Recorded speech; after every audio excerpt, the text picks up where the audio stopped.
Hello friends, मेरा और एक एपिसोड में आप सभी लोगों का स्वागत है।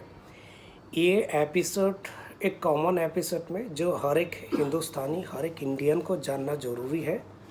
और रिसेंटली सुप्रीम कोर्ट में एक प्ले फाइल हुआ था फरवरी 2021 में। वो प्ले को सुप्रीम कोर्ट ने रिजेक्ट कर दिया। सिर्फ रिजेक्ट ही नहीं किया, साथ में उसको क्रिटिसाइज, और जो बंदा ये पिटीशन किया था, ये प्ले फाइल किया था, उसको वार्निंग भी मिल गया सुप्रीम कोर्ट से।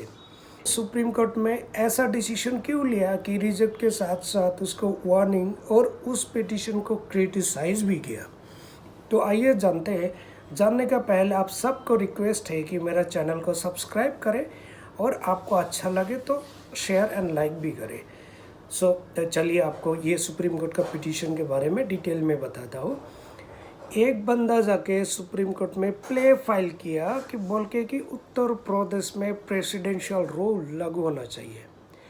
तो भाई, एक स्टेट में प्रेसिडेंशियल रूल लागू होना चाहिए, तो उस प्रेसिडेंशियल रूल लागू के लिए तो ऑनरेबल प्रेसिडेंट डिसीजन लेगा और on the recommendation of honourable government.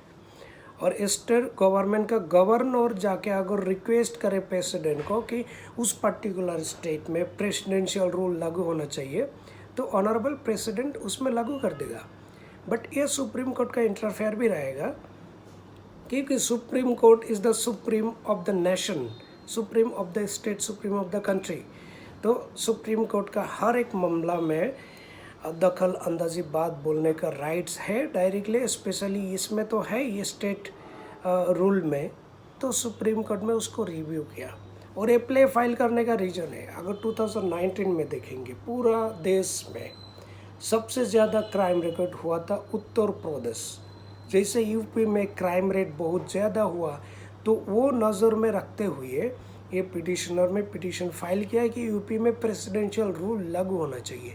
और आप ही सोचिए दोस्तों, कोई भी स्टेट में अगर क्राइम रेट बढ़ते हैं जिसका कोई स्पेसिफिक टारगेटेड रीज़न नहीं है, तो मल्टीपल रीज़न है। जैसे कि अगर एक टारगेट ले लो, उल्फा पहले था नॉर्थ ईस्ट में, उनका एक पर्टिकुलर डिमांड था, एक पर्टिकुलर कैटेगरी था कि आसाम को आज़ाद करना है, तो वो एग्रेशन था स्टेट के लिए। अगर नागालैंड में कुछ पार्टी है, उनका एक पर्टिकुलर एग्रेशंस है। बट यूपी में जो क्राइम हुआ वो कोई पर्टिकुलर टारगेटेड क्राइम नहीं था, रेगुलर क्राइम। उसको एक साइट में आर्म रिवॉल्यूशन भी बोल नहीं सकते, क्योंकि टुकड़े टुकड़े गैंग में बटे हुए थे। उनका कोई स्पेसिफिक डिमांड नहीं था, स्पेसिफिक रीज़न नहीं था। जैसे कि आप रेप केस पकड़ लो, उसका कोई स्पेसिफिक डिमांड नहीं है, they are damn criminal. But उनका कोई स्पेसिफिक गोल नहीं ले, साइकोलॉजिकल थॉट्स नहीं है। जो लूटेरा रहता है, किसी को शेर पे जाके बंदूक रख के बोल रहा है भाई मुझे पैसा चाहिए, तो उस क्राइम को कैसे रोक सकता है प्रेसिडेंशियल रूल से? तो स्टेट लेवल का रूल होना चाहिए, साथ में स्टेट का कुछ प्रोजेक्ट स्ट्रिक्टली लागू होना चाहिए, ताकि वो सारे क्रिमिनल रुक सकते हैं, बंद कर सकते हैं उनका क्राइम करने में।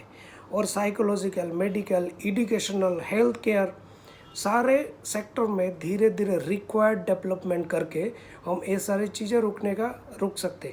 हालांकि central government and state government दोनों मिलके हर एक स्टेट में कर रहा है कि क्राइम रिकॉर्ड जितना हो सके कम रहे। पहला क्राइम रिकॉर्ड, एग्रेशंस, वायलेशंस, ये सारे से स्टेट डेवलप हो ही नहीं सकते। हर एक गवर्नमेंट का पहला मुद्दा ये रहेगा कि हम कैसे बिना कोई वायलेशंस के, बिना कोई क्रिमिनल रिकॉर्ड बना के हम स्टेट को कैसे डेवलप कर सकते हैं। जैसे रिपोर्ट आए कि यूपी में ज़्यादा हुआ, स्टेट एंड सेंट्रल गवर्नमेंट मिलकर वेरियस प्रोजेक्ट इम्प्लीमेंट कर रहा है एंड बेहद कोशिश कर रहा है कि वो स्टेट में क्राइम रिकॉर्ड घट जाए, जीरो करने का कोशिश कर रहा है। हालांकि कोई भी स्टेट में क्राइम रिकॉर्ड जीरो करना नामुमकिन है, near to the impossible, right. तो ये डिटेल जब पढ़ा सुप्रीम कोर्ट में, तो उस पिटिशनर को कहा भाई ये जो आप पिटिशन दिया है ये बेसलेस है। ऑल्दो क्रिमिनल रिकॉर्ड बढ़ गया है यूपी में, बट उसके लिए variety project state and central government implement कर रहा है। अगर कोई एक मुद्दा होता है भाई यूपी में हिंदुस्तान से अलग करना है, ये लेके एक बड़ा साइकोलॉजिकल गेम निकल गया, then that was the right point, और उसमें किसी का पिटिशन का ज़रूरत नहीं होने था, क्योंकि गवर्नर खुद ही बोलते हैं भाई स्टेट में सेंट्रल रूल का ज़रूरत है। Honourable Supreme court directly order देता, नहीं तो रिक्वेस्ट करता ऑनरेबल प्रेसिडेंट को कि भाई XYZ स्टेट में या यूपी में आप प्रेसिडेंस रूल लागू करो, क्योंकि their aggression become something different, और उसको रोक सकते हैं प्रेसिडेंशियल ऑनरेबल प्रेसिडेंस अपना रूल अप्लाई करके।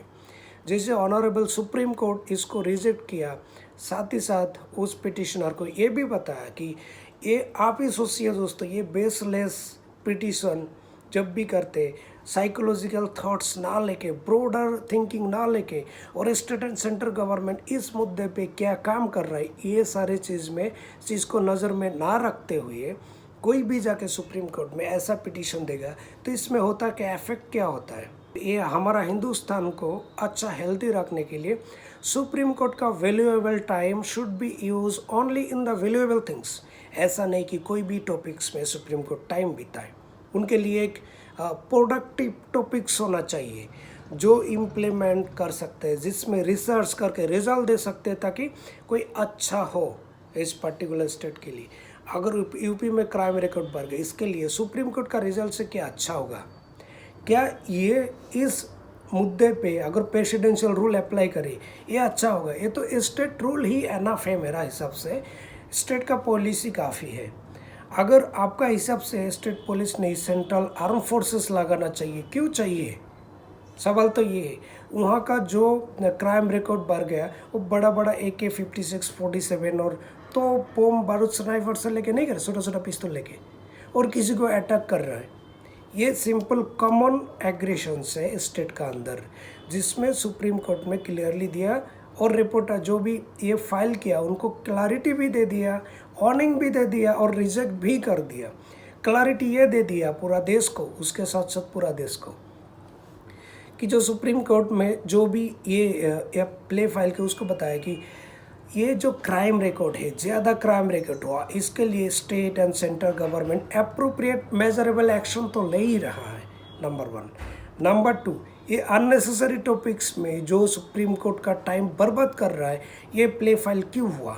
नंबर 3, ऐसा प्ले फाइल होने वाला को हैवी पेनाल्टी लगाना चाहिए, ताकि ऑनरेबल सुप्रीम कोर्ट का वैल्यूएबल टाइम बर्बाद ना करे।